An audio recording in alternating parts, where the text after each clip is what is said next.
Oh, the second I got there, I was in Family Mart and someone recognized me and they were very like shy and they like whispered like Kagaribi fight. It was just very adorable. They might I don't know. And it was probably the most pictures and autographs I've ever done for like a trip or like a tournament across like all those events. Like it was just everyone was very happy to see me and I really appreciate that. I went to a local and round one I'm playing like really good players that are in like business suits, like they just got off work. Like it was pretty cool. I'm like, damn, you just got off work and you're like trying to time me out. Yeah. And Real taking me around made my life easier and hanging out with him was great. Like just made it easier to get like comfortable and loose and just have fun, joke around. Like, and then my phase 2 was against Naocha in the mirror match. And this was the first time like something had caught me off guard in the whole tournament. Because he hit me with raw forward smash 3 times. He had very interesting use of forward smash just as like a get the second hit. Or I was about to say this. It was only the second hit. Yeah, like the move is like frame 12, and he was kind of just hitting me with it and closing out stocks. And I was like, it's interesting. I don't know how much I would do that myself personally, but I didn't like disagree with it either.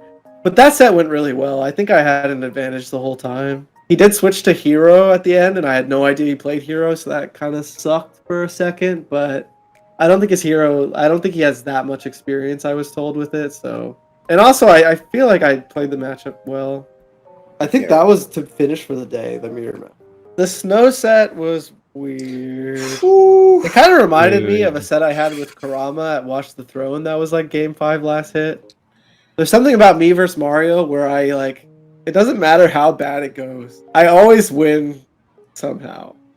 Snow just has good discipline, and I think you need to play the matchup really slow as Mario if you want to beat Diddy Kong. And I think he played the matchup well. It's not really about blowing Diddy Kong up, I don't think. It's like a bonus if you can get it. You gotta like hold the lead, be annoying, like take advantage of platforms and full hop heights and fireballs, and like just make Diddy Kong like have to rely on stray hits and stuff. But yeah, I remember thinking that set shouldn't have been as close as it was, but I got cheesed like a couple times, which is like kind of par for the course versus Mario.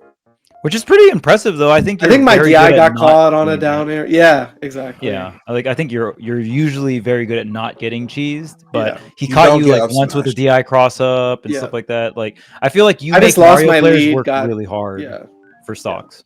Exactly. I just lost my lead. Did you get up smash at all? I think you got up smash one time. Yeah. And I thought to myself, that never happened. Bro might actually lose this. Like, because once the up smash happened, I was like, bro never gets hit by up smash. It was like game 5 or something too. It was a very exciting set. Very fun. Yeah, there's just a couple things where if I like slightly waited on the ground longer before I jumped, or if like just stuff like that, it probably would have been a bit better for me, but I won anyways, I guess.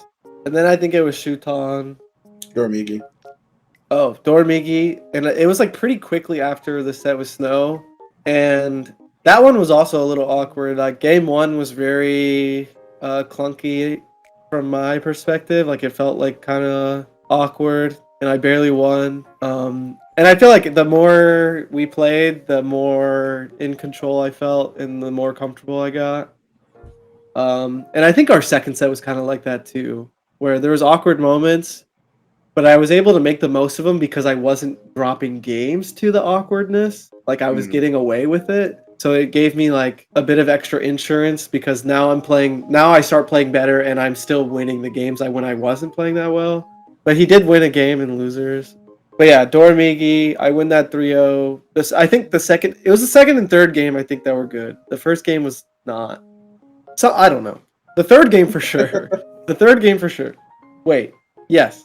And then Shuton. And that one was like really close, I think. Like just lots of last hits. Did he win the first game? I don't know, but it was a lot of last hits. Yeah, honestly, it's been like that for a while now. I just managed to actually drop a set at Genesis.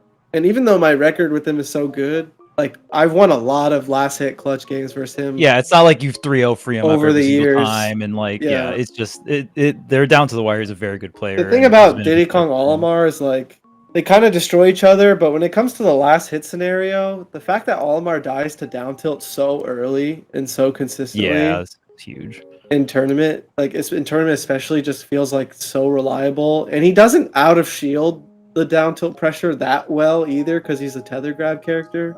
So I can kind of get away with like brute forcing it or trying to like once in a while a little bit. And then like the up smash killing him is just, it helps a lot.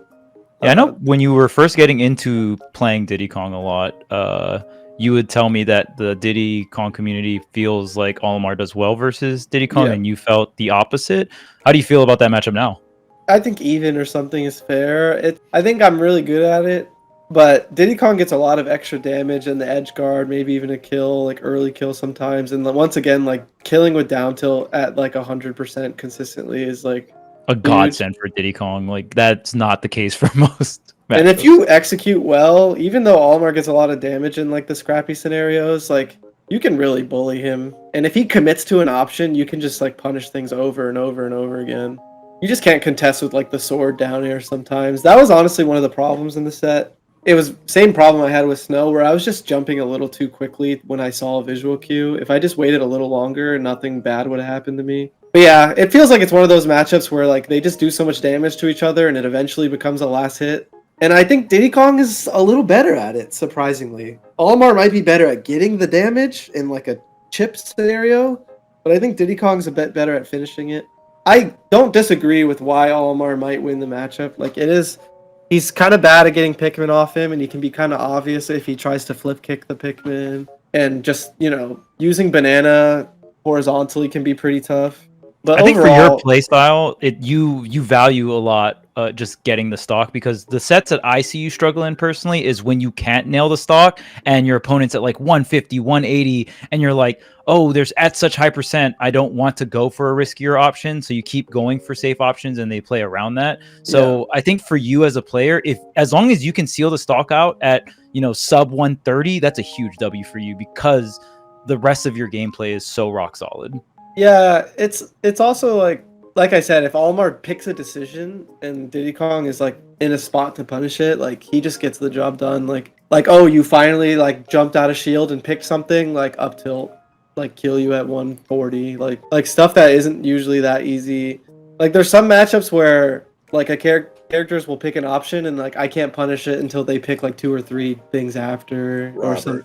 Olimar's decisions like aren't as layered. The neutral is more layered. He's like blocking the banana and he's making it difficult. But once like we're playing, it's very like we just take turns, and it's very traditional. Like when we pick an option, that like it's your turn now.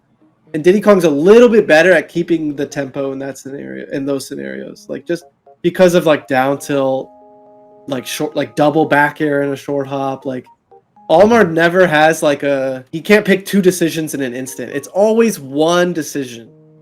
So it's like once you get in, you make the most of it. But yeah, I won that set, and honestly, our Kulon set was the same set. It was the same set, like just last hit games, and this Diddy Kong's a little bit better there, I think. And I think Shuton was for top 8, and then I played Aquila. And honestly, I don't remember the set too well. I just remember my pacing was good, and I felt like I was putting pressure on Aquila and making him play poorly. Like I was just playing like a good balance of like, oh, am I going to get risky or am I going to play like slightly outside of your range? And that's what I want to do versus Steve when I play versus Steve. And sometimes it makes it go worse, or sometimes it makes you get like a lot of momentum. It's like a risk. Interacting with the wall, man. There's so many scenarios where it's like eventually you have to interact with this wall, but yeah, if the Steve player knows exactly when you're going to interact with the wall, that's when the forward smash comes through, the dash attack, right? It's like there's so much advantages for Steve, and these options do get KOs really early. Like I personally felt, and I know me and Pink were talking about this when we were restreaming on the Throne, we felt like the Final Destination game was really strong. We felt like you played really well on Final. It felt like the stage, you had a lot of space, and he was creating his own platforms, but Yeah, I guess we were pretty surprised on the Smashville counter pick, but I mean, I thought you overall played the matchup. I want to get great. into that really badly. Okay. Excellent. So FD, last time I played on FD versus Steve was I had a couple sets with Syrup where I like reset the bracket, it went really well, and then I lost the second set. I had a game on FD versus Syrup that went super well, and it kind of changed my idea of stages a little bit, to the point where I expected him to pick FD and I was okay with it, and I thought I would win, and I pretty much did. You should have won the FD, forward smash. Honestly, my biggest regret isn't the air dodge. My biggest regret of that set is the Smashville pick. So here's the thing. I get why like everyone in the crowd wanted me to pick Smashville. And even my coach at like Eco wanted me to pick Smashville. I did not want to pick Smashville. I actually banned Hollow.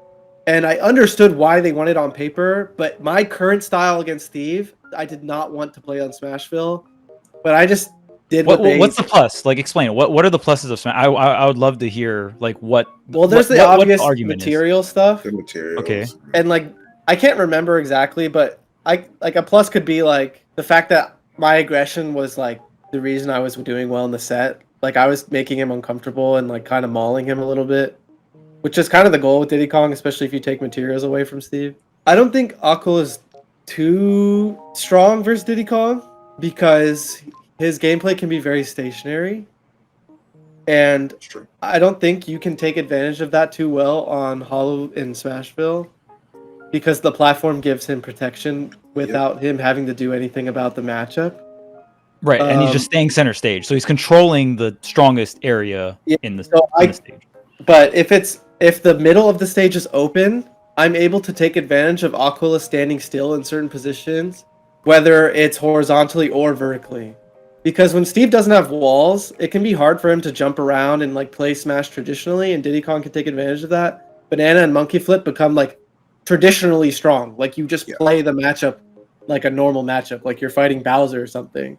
The walls obviously change things. And against Aquila specifically, all of my success versus him has been because of that. And you just can't do it that well. I banned Hollow and figured he wouldn't pick Smashville because it should be my counter pick. So that's why I regret picking a game 5, but I kind of just listened to the advice. And I don't blame them or anything. Yeah. I just think because they didn't know, they don't even know why. They probably don't know as well as I do, like why the set was close in the first place. So, but yeah, that's my. I think the open middle is very important. Was important for me at least in that moment. Yeah. Who knows what it would be like the next time or something. And yeah, that was it. I don't remember some of the in-betweens as well. There was a PS2 game where I could have closed it out 3-1, I think. I had a couple scenarios, but the wall kind of got in the way to like finish it out. I think I get a little antsy versus Steve when like I'm about to close it out just because he makes it so hard to close it out. I mean, you're at kill percentage at 0.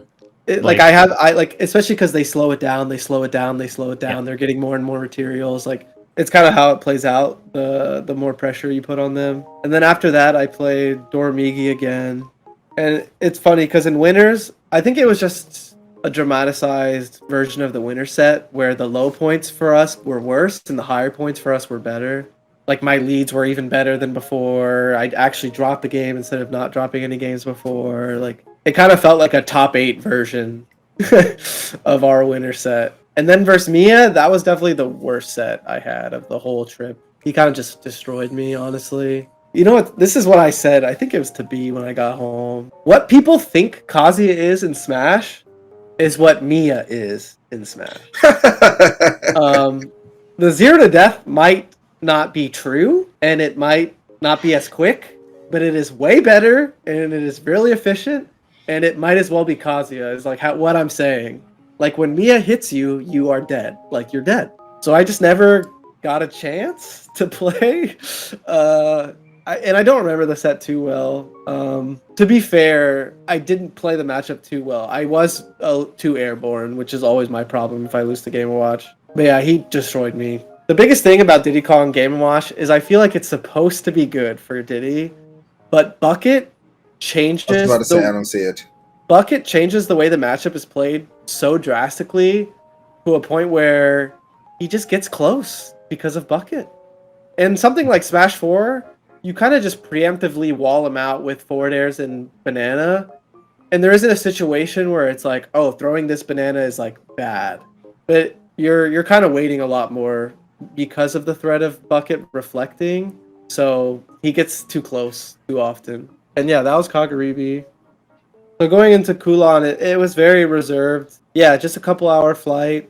I took a taxi to my hotel, finally met up with Ryuo. We went out to eat. Yeah, and when I got there, it just felt I felt zero pressure about it. I wasn't nervous that it was my last tournament. I wasn't worried about how good or bad I was going to play. It really felt like just a regional in there. It was way different than Kagaribi. Not that it wasn't stacked and like a really crazy event, but I just didn't feel any pressure or anything. Bro, I thought you were going DK. I thought about it, genuinely. My plan going into the event was to kind of just like flex around characters based around matchup and just like kind of play all the characters I've played over the years just for fun, but like seriously try to win while doing it. But by the time it started, I picked Diddy Kong in my first match. And GG's. Once I picked him, like I'm just picking him the whole time. My first set was against Dark Pit. I'm playing Diddy Kong every day of the week in that one. Like at one point I had to fight Isabel, which was tough. I heavily considered going not Diddy Kong. But once again, like I win the first game. Once it starts flowing, like I can't stop. Like I lost one game and it was pretty rough and I just didn't switch. I just kept going. Like who else did I play? I played Big Boss. That one was a bit awkward and sloppy, but it's good. Yeah, I thought his stage picks were. He picked Town and City at one point, which I thought was a good pick. I think that set was 3-1, and then I had to play I think Shuton again at some point in that bracket. But once again, it felt like I just had a good bracket for these events, like lots of winning matchups. But by the time I got to top 8, it's like, okay, now you got to play against what everyone else has to deal with. I went up 2-0 on Onin, and I think I got ahead of myself a bit with the aggression. Like I said, like finding the balance between it is hard in that matchup. It's really important to like bully the Steve as much as you can, but you can definitely get ahead of yourself, I think. And yeah, I just wasn't dealing with the walls as well as I was, and you know, there's more walls, like the more the set goes on, and stronger walls, more walls. The plan was to switch to Sephiroth if I lost a game, but I didn't expect to go up 2-0. So yeah, when you're up 2-0 and you lose that game, yeah, you go back. You just go back. Especially if game 3 was like close and stuff. You're not gonna switch game 5. Like, but I genuinely think I probably would have won if I just switched after it was 2-1. Because if Sephiroth has 2 games to work with, I feel pretty decent. But whatever. You would have gone back to Diddy Kong if you lost game 4. It's fine. Yeah, that's also possible, genuinely. And I played Spargo, which was a pretty crazy set. Well, I was waiting to play the winner of Paris and Spargo. Spargo picks Plant game 1. And the situation just kept getting more and more ridiculous as I was spectating it, that I just stopped watching. I was just like, this is so fucking stupid. Like waiting to play the winner of like whatever the fuck that was just like... Holy shit. So funny. Do you think he would go Plant against you after that? Or were you like, wait, is this gonna keep going or what? I didn't think so, but I wasn't positive. I think he like knew or like probably thought about this being like the last time that y'all play potentially in this game, and then if anyone was gonna think about it, I think it was him. Yeah. I didn't think about it like that, because that's the thing. A lot of my friends during this trip, notably Paris, doesn't believe me. Just straight up refused to believe me. Not that I like talked to him a million times that I was like done playing, but he just kept saying like, "Oh, see you at this event, see you at this event." I'm like, I don't know what this guy's fucking problem is, but that's just talking to Paris though. But yeah, Spargo definitely, like, if anyone was thinking about it, is him. He's the best. We had a good set. Game 1, I like 0-to-death him and lost, and I was like, all right, I lose this set for sure. I genuinely thought that, and I was like, that's fine. I guess I lose. And then game 2, I'm about to win again, and he puts me off stage, and the barrel thing happened, and I did it on purpose, but it's still like very lucky and fortunate. Like I'm still like trying to, like I know it's my only chance. It was your only out. You went for it, but it actually worked, and you're like, "What? That actually worked." Like, you had died to it. That limit cross slash earlier. So you're probably like, since we're on the left side of the stage, especially, like it's more likely to work for me. Yeah, because the barrels can only go or clockwise. Yeah, you just hold right and pray, and it worked. The only game that was like really good was like game 5 for me. I kind of just won the whole time. Yeah, I don't know. That matchup's good, but he's always made it hard because he plays so fast and oppressive. But I think overall I showed like why Diddy Kong can do well in that matchup. But it's kind of like playing Paris, where they just put pressure on you and it kind of makes you play worse. But yeah, and then I played Sonix, and Sonic's game plan was, this is going to sound silly, but Sonix's game plan was actually really different this time around, and it was really good. I think it's really good, because obviously Sonix is willing to time people out, and he plays really defensive and whatnot. But the way he was doing it was very deliberate, especially in the matchup, because he was letting me have the lead until the game was getting to timeout territory, and he was taking advantage of like Sonic being a bit more like explosive. So he would wait and wait and wait. And he's losing for like 5+ minutes, and then get an opportunity, take it, and then there's no time left for me to even get the game back. So that was like really, really good strategy, because it means like the game starts to boil down to like 1 or 2 things, and then Sonic can kind of just like out character Diddy Kong. But if it's like spread out across more interactions, Diddy Kong is more likely to win.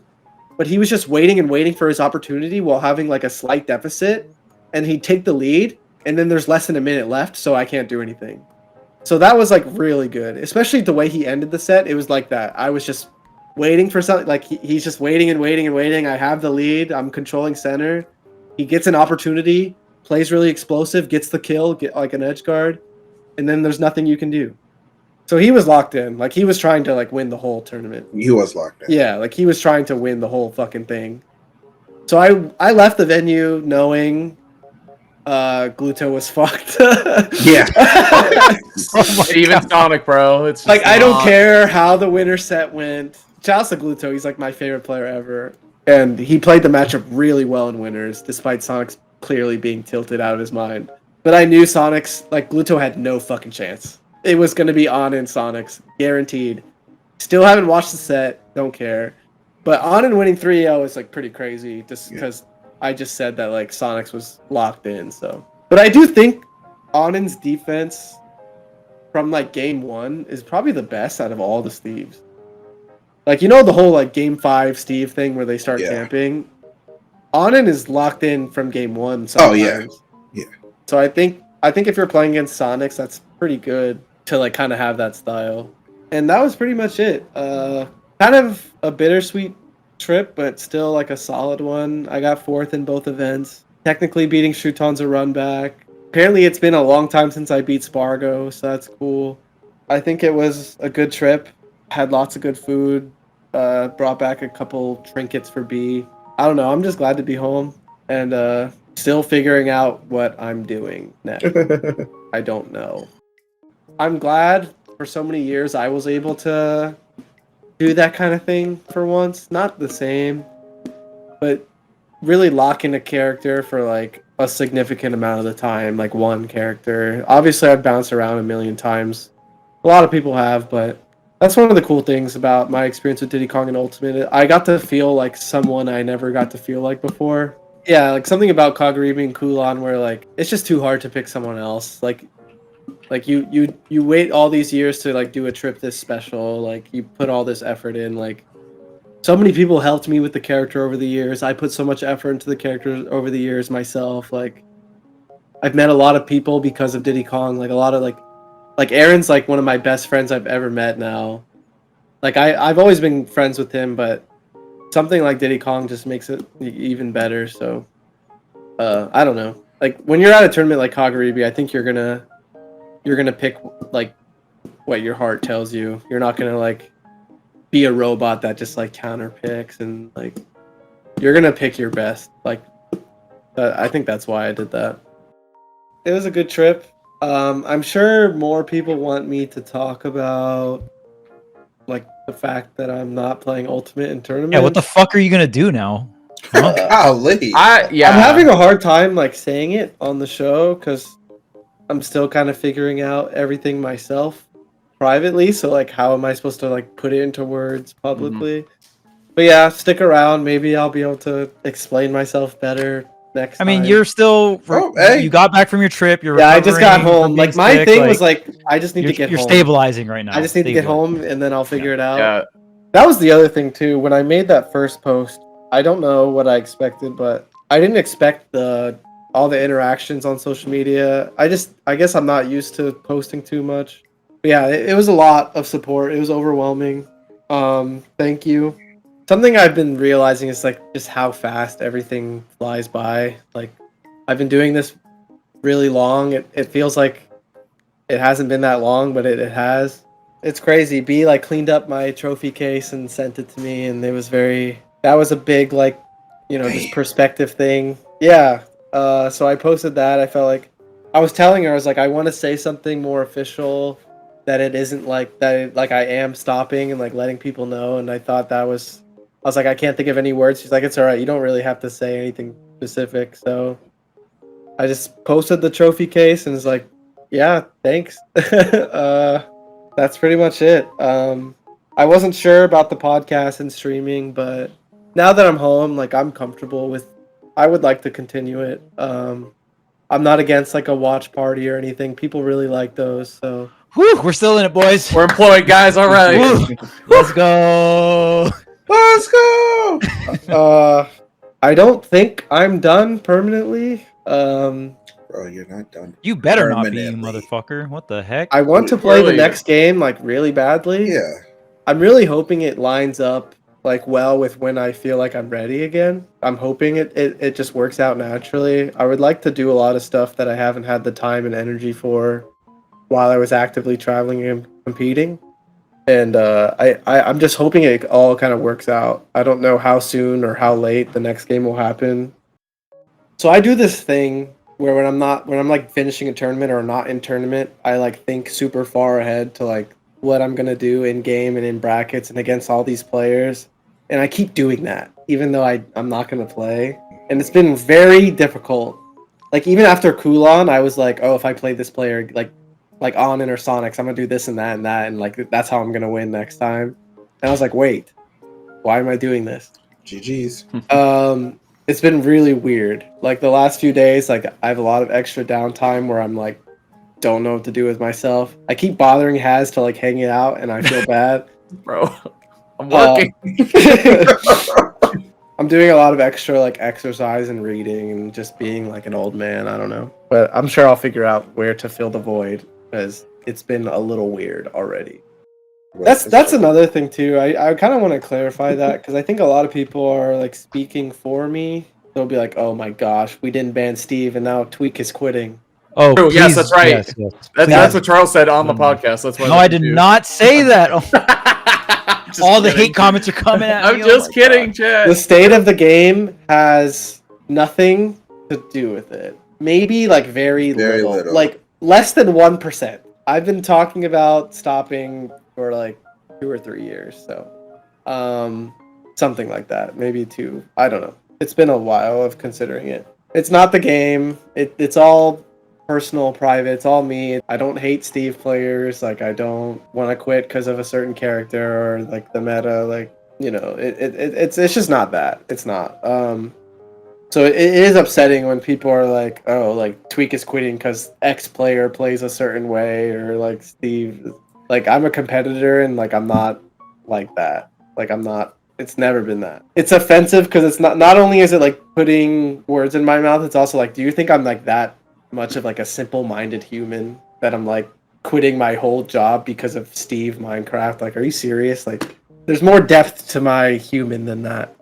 それでは今日の英単語を見ていきましょう。mirror または ditto ミラー線のことです。で、ditto は英語でメタモンです。例文 Tweek played a mirror match または Tweek played a ditto match Tweek はミラー線をした。catch someone off guard 誰かの不意をつくこと。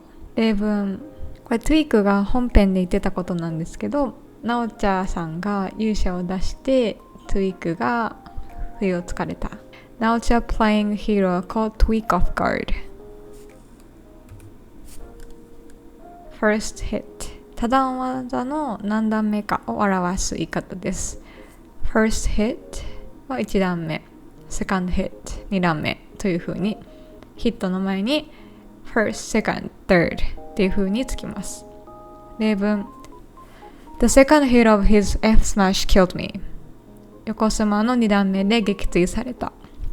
Down to the wire、 最後の最後まで決まらないこと。これ結構実況とかでもよく使われます。例文、Their sets always go down to the wire. 彼らの試合はいつも接戦だ。Par for the course、 よくあること、当然のこと。Par っていうのがゴルフでパーって言いますよね。なんかちょっとゴルフちょっとわかんないんですけど、なんかプラスマイナス0のスコアの時、Par で普通ってことが語源ですね。例文、Getting cheesed by Mario is par for the course. マリオにぼったくられるのは当然のことだ。相手のストックを取り切ること。Nail the stock, seal the stock, close the stock out。 これ本編で使われているので、よかったら探してみてください。例文、He nailed the stock with a clean back air。 彼は華麗な空母で撃墜しきった。It's hard to seal the stock against heavy characters。 重いキャラを撃墜しきるのは難しい。I finally closed the stock out with the down tilt。 ついに下強でストックを取り切ることができた。0 to death、 即死のこと。例文、He took my stock with a 0 to death and I couldn't do anything。 即死で撃墜されて何もできなかった。Oppressive、 相手に圧を与える、プレッシャーを与えるプレーのこと。本編ではTweekがライトとかスパーゴのプレーが oppressive って言ってましたね。例文、This player's neutral is really oppressive。 この選手の立ち回りは相手にかなりのプレッシャーを与える。Meta、 ゲームのメタ、環境のことですね。日本語でも普通にメタって言いますよね。例文、That character isn't very good in this meta。 このキャラは今の環境ではそれほど強くない。Deficit、スポーツとかでもよく使われるみたいなんですけど、相手との差のことで、負けてる側からの視点ですね。例文、He made a comeback despite a huge deficit。 大きくリードされていたのに彼は逆転した。Defensive、 防御的なプレー、守りが固いプレーのこと。本編では確かOninとかソニックスのことだったかな、プレーの仕方を言ってた気がします。例文、Playing defensive can force your opponent to approach。 守りを固めてプレーすると相手に距離を詰めさせることができる。